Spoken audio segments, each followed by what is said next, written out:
Good afternoon, everyone. I realize I am the last talk of the day, so I will do my best to keep you engaged and maybe not entertained. I don't know if I'd go that far, but at any rate, I'm talking to you today about galaxies. So I certainly have lots of pretty pictures, mostly Hubble pictures to show you, to tell you a little bit about galaxies. So as Barb mentioned, I am an astrophysicist here at Goddard. So my main job is to study how stars form in distant galaxies and how that process of star formation changes over time. Since a lot of the galaxies I study are very small, very distant, they mostly require the power of a huge telescope like Hubble in order to study these galaxies. And so I mainly use data from Hubble in my research. I also study some of my galaxies using ground-based telescopes, which turns out to be really great, because a lot of the world's best telescopes are in beautiful places like Hawaii and Chile. And so that's one of the big perks of being an astronomer, is I get to travel to a lot of these great places to use these awesome telescopes. Okay, so galaxies. I wanted to, again, kind of put this in the context of what have we learned from Hubble, because a lot of the work I do is using Hubble. And so there's a big question of how galaxies, first of all, how they form, and then how they evolve over time. So I'll talk a little bit about all of this. And here's just a picture of me at at the Keck telescopes in Hawaii. So I actually am an astronomer, which turns out to be a lot of fun. So this is basically the universe in a chart. We know that the universe is about 13.7 billion years old. And so I want to talk to you today a little bit about galaxies over the whole span of the universe. So in this particular chart, over on the left side, we're talking about the modern universe, the present-day universe, where our Milky Way galaxy is and where we are. And then as you move over to the right, the big flash of light there on the right side of the chart is representative of the Big Bang. And that whole course of time, of course, was about 13.7 billion years. And you have probably talked about the concept of how telescopes are, in a sense, time machines, and how you can use them to study light from distant objects. So this is a kind of a cool concept that I like to tell kids and students about a lot. And you can think of it in terms of light just has a finite travel time, right? And so because of that very fact of nature, when we use telescopes, we're looking back in time, right? So light bulb from across the room, the light from that light bulb takes a fraction of a second to get to your eye. Right, light from the sun takes 8 or 9 minutes to reach your eye, so you're seeing the sun as it was 8 or 9 minutes ago. And then that extends out to the more distant universe in the exact same way. As we view galaxies that are distant, we're seeing them as they were, in some cases, many billions of years ago. And so I want to talk to you about some of the galaxies we see in the nearby universe, and then some of the galaxies that are the most distant ones that we can see. So if we start to think about the size of the universe, we'll start here from the Earth where we are and start to kind of scale out to get a sense of the size and the scale of the universe. So we know that there are about something on the order of 100 billion stars in our galaxy, in galaxies like the Milky Way, and we now think there are about 100 billion other galaxies as well. So just to give you a sense of scale and some easy to remember numbers as far as that goes. Okay, so this is the universe in one chart. I'm going to kind of zoom in on a couple of these other charts here. So from the Earth, of course, the Earth is part of the solar system, over here on the left side. And the solar system, our sun, of course, is one of many stars in kind of this local group or I shouldn't say local group, that's actually a term for galaxies. So I'm going to turn my brightness up here just a little bit. So our sun is one of many stars in kind of locally around our sun. So all of the dots you see on the right side are stars like our sun. And then as you scale out a little more over to the right, you start to see all the stars in the Milky Way. So again, there are about something like 100 billion stars in our Milky Way galaxy. And of course, our galaxy is one of many in what's called the local group. The Milky Way galaxy is one of a few galaxies within this local group of galaxies. The Andromeda galaxy is, of course, our nearest big neighbor, kind of Milky Way size neighbor. And we have a lot of other satellite galaxies kind of locally around our Milky Way, and this is called the local group. in very boring astronomer terms. So if we scale out a little bit more from our local galaxy group, we start to see galaxy superclusters. So these are galaxies that are still kind of gravitationally bound to each other. And the Virgo supercluster is the name of the supercluster of which the Milky Way is one. And then, so we have the Virgo supercluster, and then there are other superclusters like the Virgo supercluster that contains the Milky Way around. And so then you scale out to kind of the biggest scale that we can think of, which is all these other superclusters that form the entire observable universe. And again, this is something on the order of 100 billion galaxies that make up what we can observe in the universe. Okay, so that is the universe in a nutshell, in a chart, and then in a few different charts. And so now I want to talk a little bit about the different types of galaxies. So this is a very famous, it's called the Hubble tuning fork.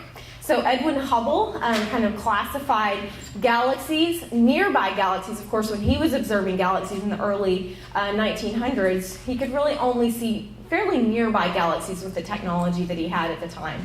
And so galaxies are very roughly kind of grouped into elliptical galaxies, or very spherical galaxies, and then spiral galaxies like our Milky Way, which have a disk and spiral arms and those sorts of things.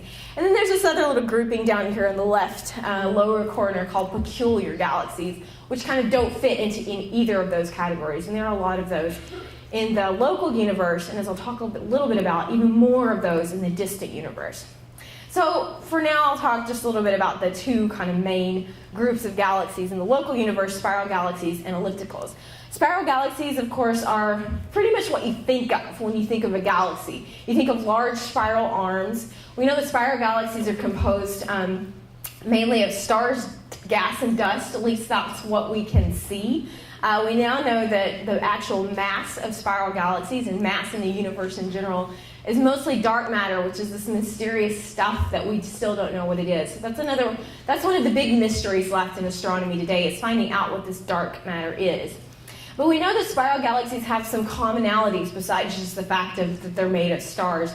Most spiral galaxies have a very noticeable structure of a flat disk of new stars, young stars, and then a bulge in the center of older stars.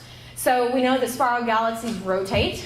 We can observe that, the fact that they're rotating. And even just the way they're shaped gives this clue that they're rotating.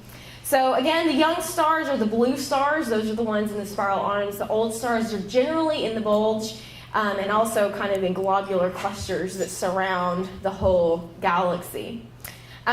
Spiral galaxies are typically the sites of new or ongoing star formation. So when we look at the second main classification of galaxies, elliptical galaxies, these are different primarily in their shape. Again, they're spherical. They don't have the spiral arms. They don't have the very ordered rotation that we see in spiral galaxies. And elliptical galaxies are generally made up of very old stars. So you don't see as much of the bluish kind of clumpy star formation. You really see a very kind of normalized structure of mostly older, redder stars. We do know that the most massive, supermassive black holes that we know of in our universe are typically located in these huge galaxies. Elliptical galaxies are generally the biggest galaxies in our universe in terms of mass. These can have masses many times that of the normal spiral galaxies. They're often found in galaxy clusters, so very dense, packed-in environments, which I'll talk a little bit more about in detail in a minute. And so now for the promised pretty pictures, I just wanted to take you through a few of Hubble's kind of biggest hits when it comes to these galaxies. These are, of course, spiral arms, and you can see the star formation occurring in the arms. That's where you see all the blue and the pinkish stuff. Again, the more red, yellow material in the center there is where the older stars are. The dark material in all of these pictures are dust. Another example of a spiral galaxy with a lot of dust in the outskirts here. This is a zoom in of that last picture where you can start to see some of those filamentary structures with the dust.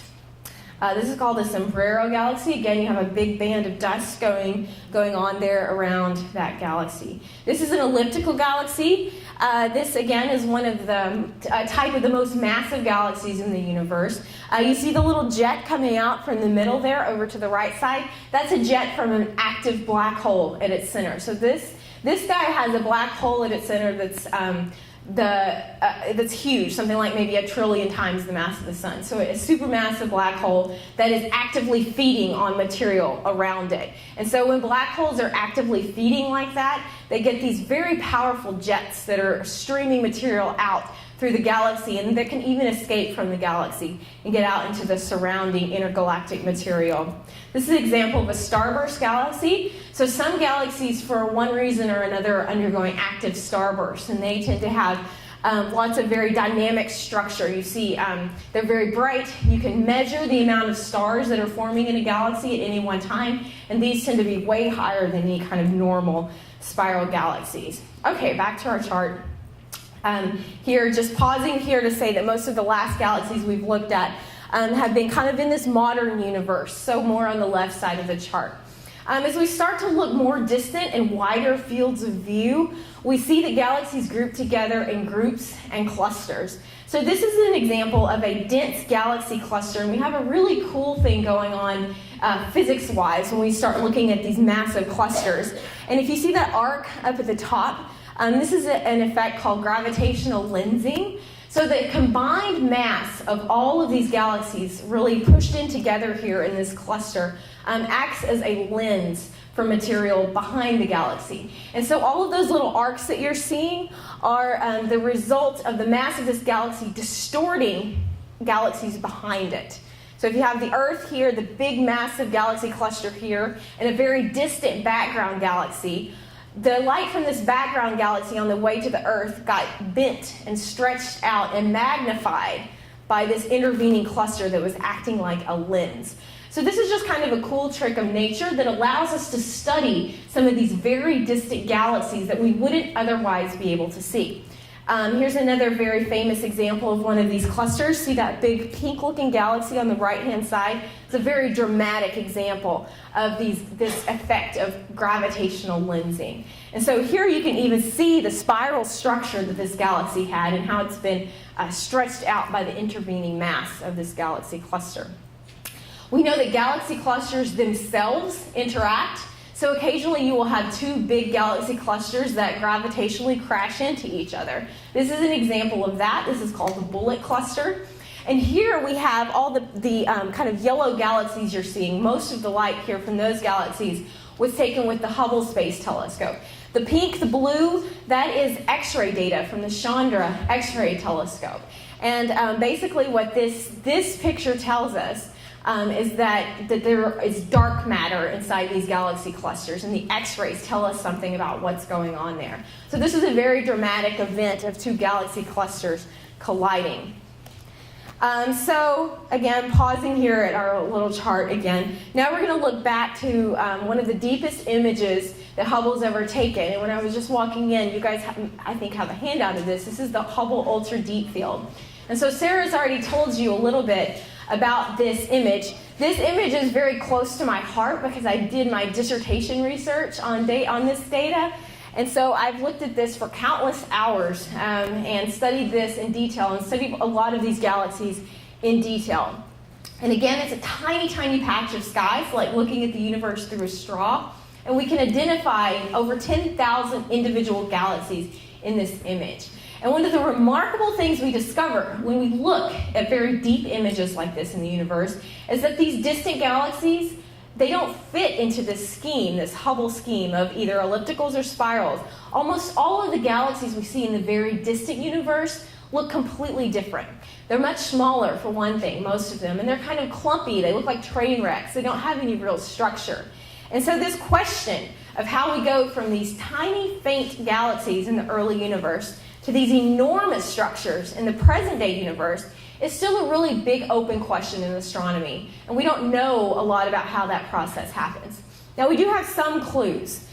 We think that one key way that this whole process happens is through galaxy mergers. And this is a simulation, this is a computer simulation, so this isn't actual data, of how this process occurs. So basically you get, in this example, two disk galaxies or two spiral galaxies that get close enough together that they start to gravitationally interact, and eventually they will merge. And so as they go through this whole process of interacting, you see what's going on here. The gas and the dust of the galaxies gets basically pulled out, stretched out. And so you get these very recognizable features like bridges between the galaxies, bridges of gas. You get big tidal arms that get stretched out. And this is a very common phenomena in the universe as far as galaxy merging goes. And then the end product of these galaxy mergers tend to be these big elliptical galaxies, these big spherical shaped galaxies that don't have a lot of structure. So that are a lot of still spiral arms, structure like that. So at the end of this whole process, after it's undergone this very violent event, you end up with something like an elliptical galaxy. So here's kind of a snapshot of that whole process. Again, just keying in on some of the key points that happen during that galaxy merger process. And again, this is observable in the universe. This whole process takes, a couple billion years maybe. So it's obviously a very, very long process. So we can't observe that process happening for one particular set of galaxies. But what we can do is survey the whole universe and try to pick out galaxies that we think are in each individual step along the sequence of galaxy mergers. And this is a good example of that. So you can kind of see how the galaxies in the actual real universe do undergo these galactic mergers. And here are just a few other individual examples of that. This is a nearby galaxy that has a satellite.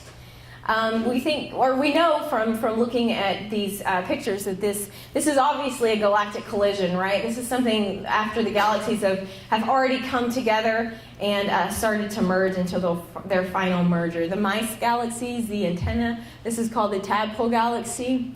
So again, just many, many different examples of how we know this happens. We know really interesting things can happen, like you get star formation in between the two main galaxies just because of all the interstellar matter that exists between them.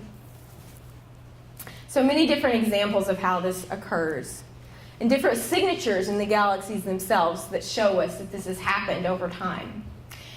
So basically, I just want to leave you with the fact, as far as talking about these nearby galaxies, that our understanding of how this happened has really been completely revolutionized by telescopes like Hubble.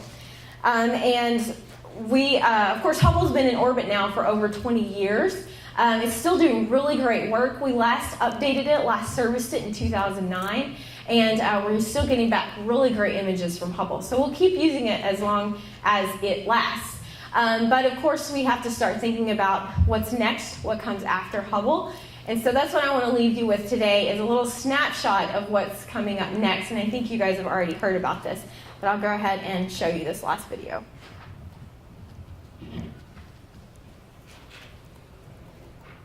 Oh, my audio is not working. Let me try again.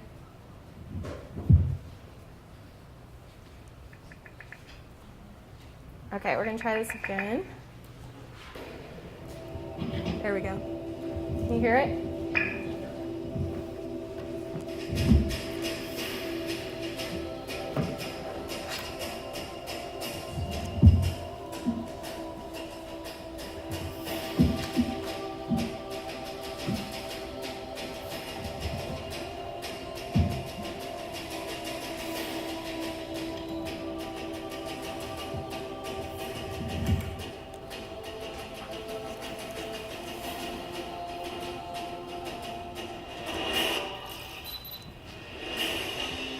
Construction is the premier telescope of the next decade.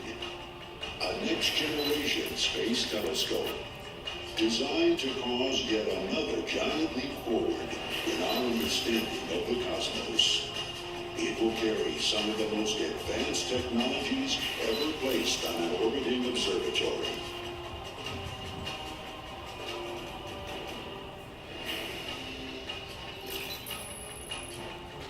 Eighteen linear segments, 2.75 times the diameter of Hubble's primary mirror.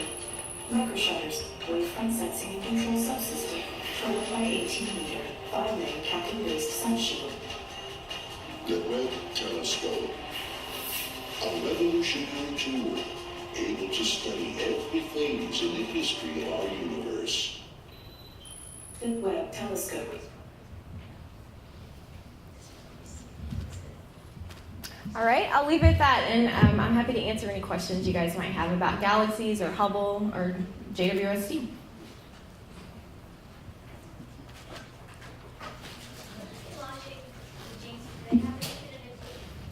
The question was, do we have a definitive date for the launch? And the answer is yes. We plan to launch in 2018. So that was kind of reformed. We went through a whole replanning exercise last summer, and that was approved last year. And so we plan to launch in 2018. And we think that now we have the budget and the kind of schedule all lined out to hit that 2018 launch date. Teaching middle school students, I try to explain how many stars are in the universe, and they have a hard time with that concept. Is it accurate to tell them that there's more stars than are the same on Earth? I've heard that in the past. I don't know if that's accurate or not. That's a good question, and I actually don't know if that's accurate or not. I don't know how many grains of sand are on the Earth. And I don't know who you would ask. Is there anyone here now so you could ask that? I don't know. You might need to talk to a geologist. But as far as number of stars, an easy figure to remember is, the 100 billion number. So there are roughly 100 million stars in our galaxy. And then there are 100 billion with a B. And then 100 billion other galaxies. That's a lot. Yeah. In the spiral galaxies, what accounts for, where does the gravity come from that sort of causes the spiraling? Is it, a black hole or something that's sort of wrapping everything around? Okay, so the question was, where does I want to make sure I get your question right. Where does the gravity come from that makes that spiral structure? Yes.